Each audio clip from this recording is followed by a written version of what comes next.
जय श्री राम भक्तों, स्वागत है आप सबका हमारे अपने YouTube channel mysterious Guru thing some of miracle में।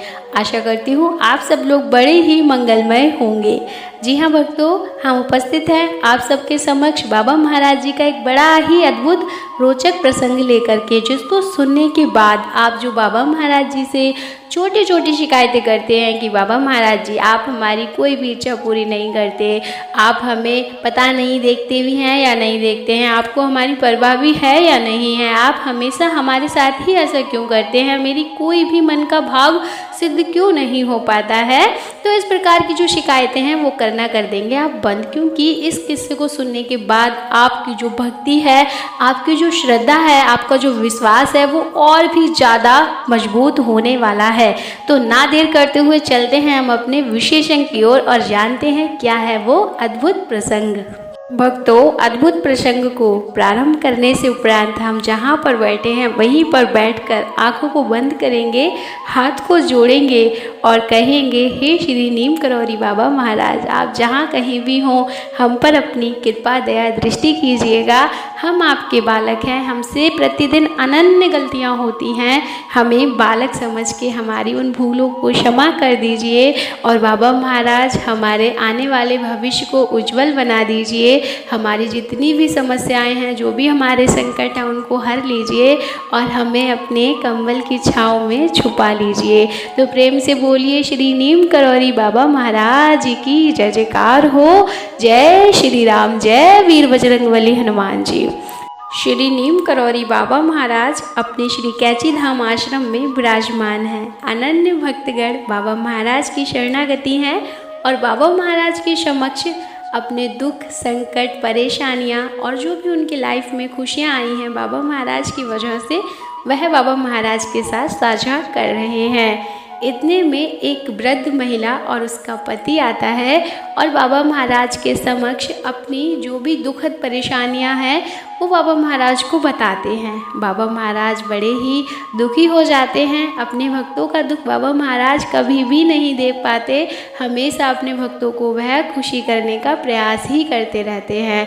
इसी के चलते बाबा महाराज ने जो उनकी सेवा में उपस्थित थे उन्हें आदेश दिया कि 5 रुपये लेकर के आओ। 5 रुपये बाबा महाराज ने उनके हाथ में रखे और कहा, जा करके आज का तुम जो लॉटरी का टिकट है वह खरीद लेना।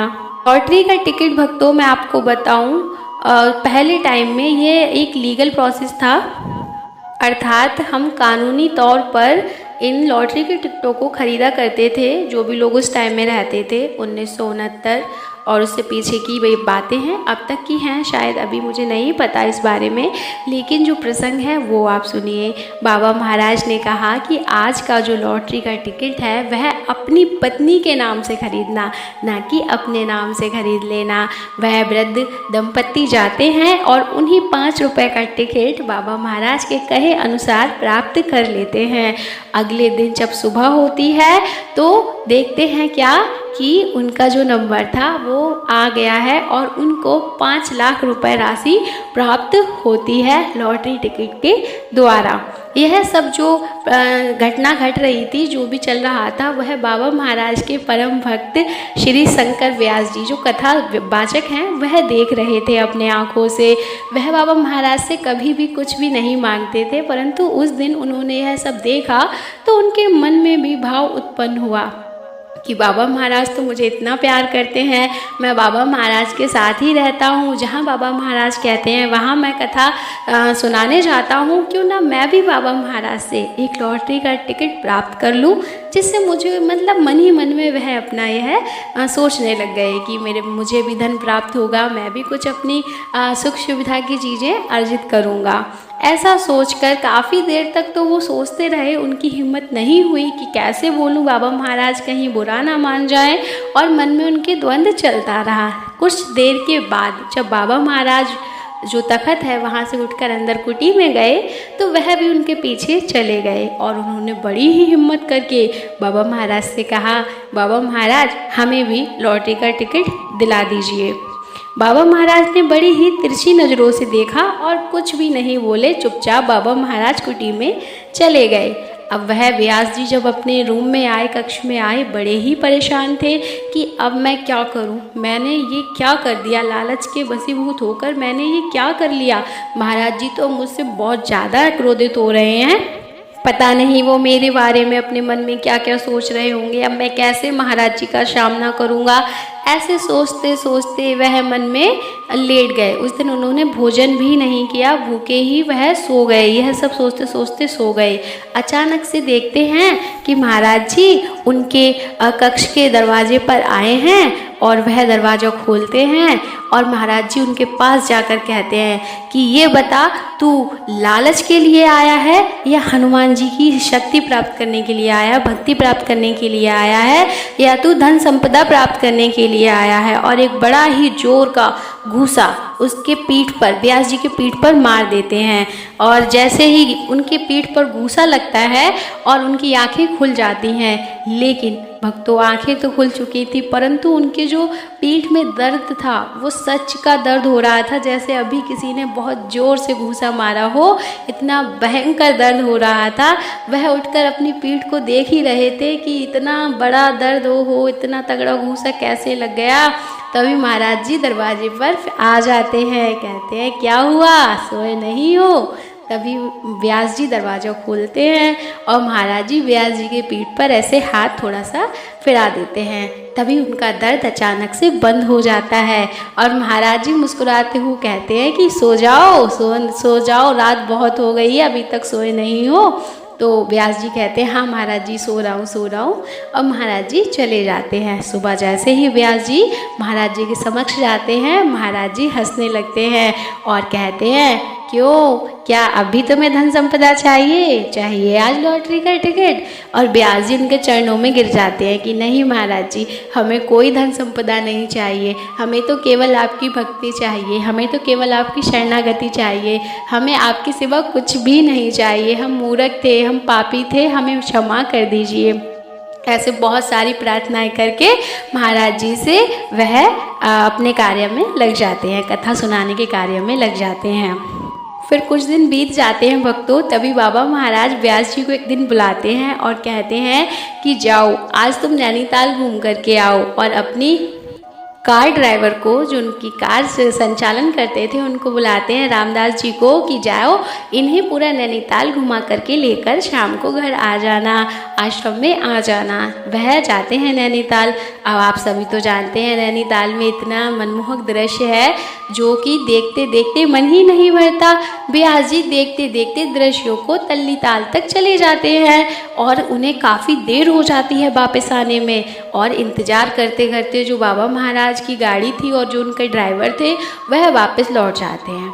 अब वह बड़े परेशान होते हैं व्यास जी कि अब मैं घर कैसे जाऊंगा, शाम भी हो गई है, अब तो मैंने ये क्या कर दिया, मैंने तो ध्यान ही नहीं रखा, आज तो मेरी बहुत डांट पड़ेगी। और ऐसा सोचते सोचते इधर उधर ढूंढते हैं कार संचालक को, रामदास जी को, परंतु उन्हें व्यास जी को वो दिखते ही नहीं है। तभी अचानक उनकी नज़र पड़ती है एक फौजी व्यक्ति पर, जो फौजी थे और बाबा महाराज के भक्त थे। अक्सर कैची धाम में जाया करते थे बाबा महाराज के से मिलने के लिए। तो वह सोचते हैं कि ये तो बाबा महाराज जी का भक्त है, ये अक्सर आता जाता है, ये मेरी मदद अवश्य करेगा। वह फौजी के पास जाते हैं और कहते हैं भाई आप क्या कैची धाम जा रहे हो। फौजी बोलते हैं हाँ मैं जा तो रहा हूँ कैची धाम।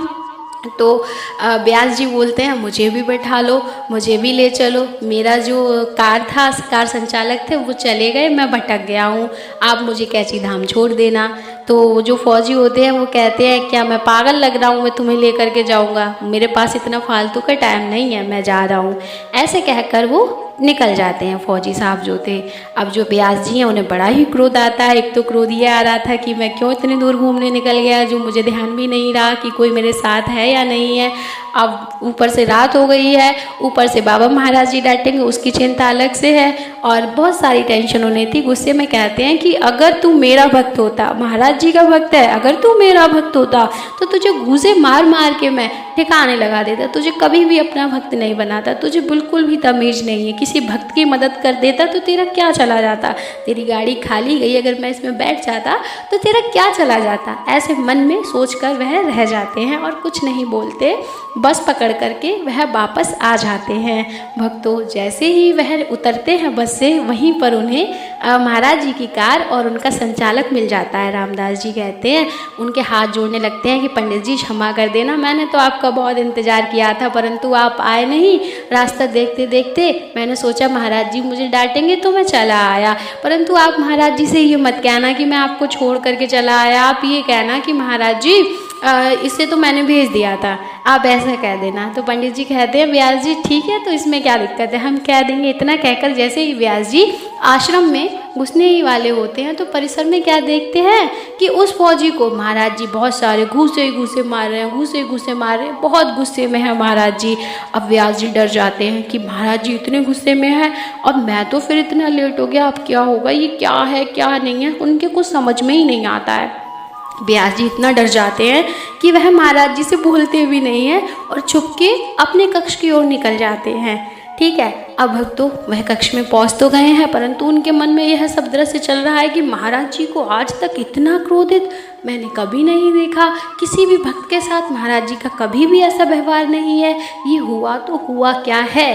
तो उसके बाद वह सोचने लगते हैं। फिर जब वह सुबह उठते हैं व्यास जी और महाराज जी के समक्ष जाते हैं, तब महाराज जी मुस्कुराते हैं, कहते हैं क्यों व्यास जी, ठीक किया ना मैंने।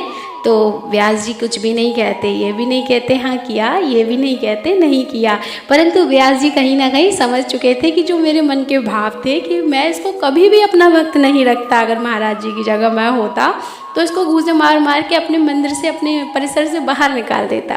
तो बाबा जी ने जो उनके व्यास जी के मन की बात थी वह कैची धाम आश्रम में बैठे बैठे श्री नैनीताल से सुन ली।